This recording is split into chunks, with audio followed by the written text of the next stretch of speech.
Hello या नमस्ते। आज म सिकाउन गइरहेको छु हजुरहरूलाई कसरी आफ्नो रिजल्ट हेर्ने, इपिएस टोपिकको कसरी रिजल्ट हेर्ने अथवा इपिएस टोपिकको आइडी कसरी बनाउने। हामीले सुरुमा इपिएसको रिजल्ट हेर्नको लागि इपिएसको आइडी बनाउनु पर्ने हुन्छ। तसर्थ सबैले आइडी बनाइसक्नुभयो होला। यदि आइडी बनाउनु भएको छैन भने म आइडी बनाउन पनि सिकाउने छु र रिजल्ट हेर्न पनि म सिकाउने छु है त। अब हामी सबैभन्दा पहिला हामी आफ्नो मोबाइलबाटै गर्न सक्छौँ। त्यसको लागि हामी सबैभन्दा पहिला गुगल क्रोममा जानेछौँ। हामीले सर्च गर्नुपर्ने छ कि eps.go.kr इन इङ्ग्लिस, जुन यो यहाँ देखाइरहेको छ। तपाईँले यही हेरेर यसमा क्लिक गर्दा पनि हुन्छ। eps.go.kr.english in English. हाम्रो सबैभन्दा माथि देखाइएको इपिएस इम्प्लिमेन्ट पर्मिट सिस्टममा हामीले क्लिक गर्नेछौँ। त्यहाँ क्लिक गरिसकेपछि हाम्रो यस्तो खालको इन्टरफेस खुल्नेछ। यस्तो खालको हाम्रो साइडमा चाहिँ हाम्रो लगइन गर्ने अप्सन छ, जहाँ लेखिएको छ आइडी। आइडीमा चाहिँ आफूले बनाउँदा राखेको आइडी हाल्नेछौँ र पासपोर्टको ठाउँमा आफूले राखेको पासपोर्ट हालेर लगइन गरिदिनेछौँ। तर तपाईँले यदि आइडी बनाउनु भएको छैन भने देखाएको छ यहाँ साइन अपमा चाहिँ क्लिक गर्नुहोस्। साइन अपमा क्लिक गरिसकेपछि नेक्स्ट गरिदिनुहोस्। अब हामीले यहाँ साइन अप गर्नुपर्ने हुन्छ। साइन अप गर्नको लागि यहाँ भनिएको छ इपिएस टोपिक लेखिएको ठाउँमा हाम्रो एडमिट कार्डमा भएको रजिस्ट्रेसन नम्बर, जुन हामीले फर्म भर्ने बेला पाएको एडमिट कार्डको रजिस्ट्रेसन नम्बर हाल्नुपर्ने हुन्छ। अनि तल चाहिँ पासपोर्ट नम्बर भनेको छ। पासपोर्ट नम्बरमा चाहिँ पासपोर्ट नम्बर हाल्नुपर्ने हुन्छ। हामीले पासपोर्ट नम्बर हालिसकेपछि हामीले तल कुनामा रहेको त्यो कन्फर्म बटनमा क्लिक गर्नेछौँ। अब कन्फर्म बटनमा क्लिक गरिसकेपछि हाम्रो टर्महरू देखाउनेछ। कन्डिसन टर्म यस्तो यस्तो हुन्छ भनेर उसले चाहिँ यहाँ धेरै लेखेको छ होला। त्यो चाहिँ मैले पनि पढेको छैन, तर तपाईँले पनि अब पढ्दा पनि भयो, नपढिकन अग्रीमा टिक लगाइदिन सक्नुहुन्छ। त्यसै गरी हामीले टोटल 5 वटामा टिक लगाइसक्यौँ भने हामीले अब त्यहाँबाट नेक्स्ट गरिदिनेछौँ। हामी नेक्स्ट गरेर यता आइसकेपछि हाम्रो नाम र हाम्रो जन्म मिति देखाउने गर्दछ र हामीले चाहिँ यहाँ लगइन आइडी र पासपोर्ट र जिमेल आइडी यहाँ भर्नुपर्ने हुन्छ।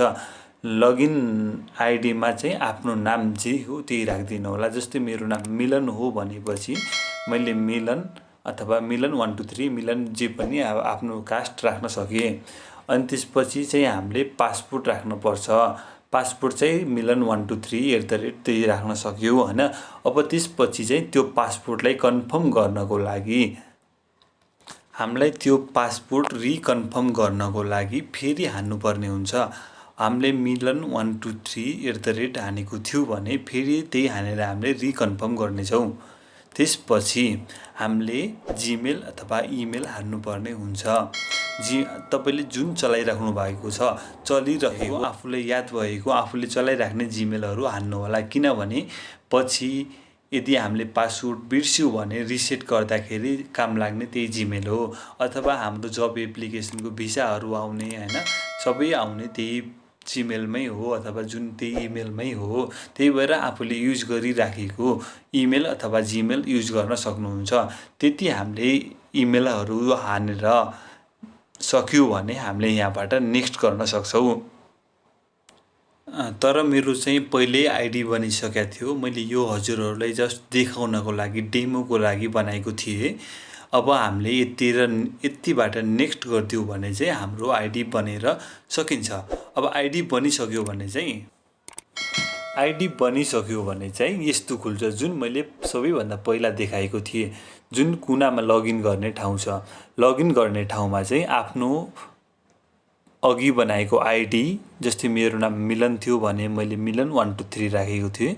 मिलन 1 2 3 अनि पासपोर्टमा चाहिँ मिलन 123 आफूले जे राखेको थियो अघि न त्यही हानेर हामीले लगइन गरिदिन सक्छौँ। हामीले त्यो पासपोर्टहरू हानेर लगइन गर्यौँ भने लगइन हुन्छ। र म हजुरलाई लगइन गरेर पनि देखाइदिनेछु। म मेरो आफ्नो आइडी र मेरो पासपोर्ट हानिसकेँ, लगइन भइसक्यो। हेर्नुहोस् है, लगइन भइसक्यो। अब हाम्रो रिजल्ट हेर्ने भनेको यही हो। रिजल्ट हेर्ने मात्रै नभएर हाम्रो पछाडि भिसाको प्रोसेस के भइरहेछ सबै यहीँबाट हामीले जानकारी पाउन सक्छौँ। हामीले तल हेर्दाखेरि नतिजा प्रकाशन प्रमाणित गर्नको लागि लेखेको छ नि, हो हामीले त्यहाँ टिक लगायौँ भने अथवा छोयौँ भने, क्लिक गऱ्यौँ भने हाम्रो यो आउँछ। हाम्रो यहाँ चाहिँ जन्म मिति, नाम र म्यानुफ्याक्चर हो कि एग्रिकल्चर हो लेखेको छ।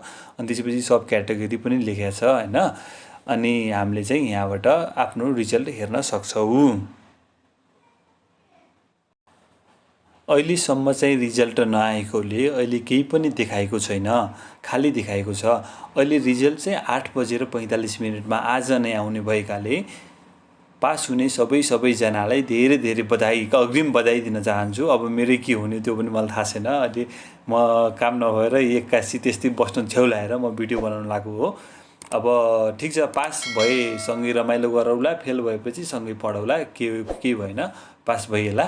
पास नभए पनि अब अर्को खुलिसकेको छ, टेन्सन छैन होइन, पढ्ने हो नि त, हान्दिने हो।